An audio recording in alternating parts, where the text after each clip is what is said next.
আমরা আজকে শেয়ার করব আমাদের ডাবল ডেকার লিভিং রুট ব্রিজের কিছু মুহূর্ত। আমরা কী কী এক্সপিরিয়েন্স করেছি সেটাই তোমাদের সাথে তুলে ধরার চেষ্টা করব। সেটা দেখার জন্য তোমাদের লাস্ট অবধি ভিডিওটা দেখতে হবে, সেটাই আমার অনুরোধ রইল। আমাদের ডেস্টিনেশন পৌঁছানোর জন্য 3500 স্টেপ নিচে যেতে হতো। 3500 স্টেপের মধ্যে আমরা অনলি 200 স্টেপ কভার করেছিলাম। তার মধ্যেই আমাদের দুজনের পায়ের অবস্থা খুব খারাপ ছিল।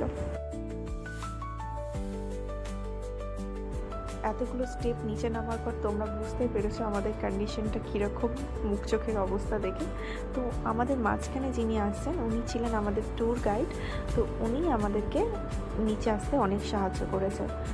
তো আমরা ডাবল ডেকার ব্রিজে যাওয়ার আগে প্রথমে গেছিলাম সিঙ্গেল রুট ব্রিজ, আর এটাই ছিল সেই সিঙ্গেল রুট ব্রিজটা।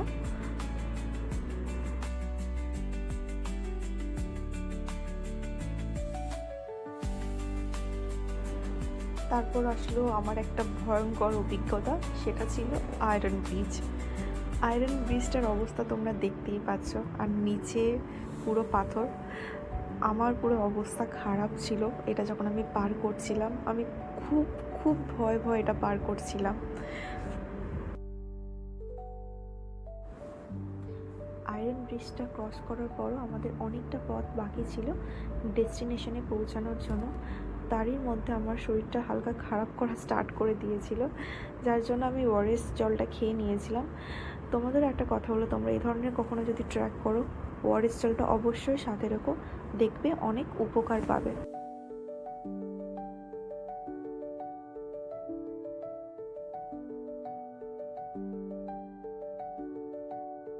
আমরা ট্রেকিং করা শুরু করেছিলাম। এই যে তোমরা দেখতে পাচ্ছ দূরে ওই হোয়াইট বিল্ডিংটা, ওখান থেকে শুরু করে আমরা পুরো এখানে অবধি ট্রেকিং করেছিলাম। ফাইনালি আমরা আমাদের ডেস্টিনেশনে পৌঁছে গেছিলাম।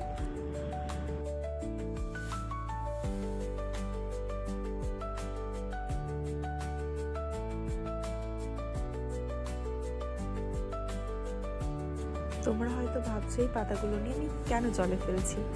এই পাতাগুলো জলে ফেলার একটাই কারণ, এই যে মাছগুলো তোমরা দেখতে পাচ্ছ, এই মাছগুলো গাছের পাতা খায়। কিউট যে বিড়ালটা আছে, এই বিড়ালটাকে পাই বলে গরম ম্যাগি খেয়ে বডিটাকে একটু রেস্ট দিয়ে আমরা আবার রওনা দিলাম হোমস্টের উদ্দেশ্যে।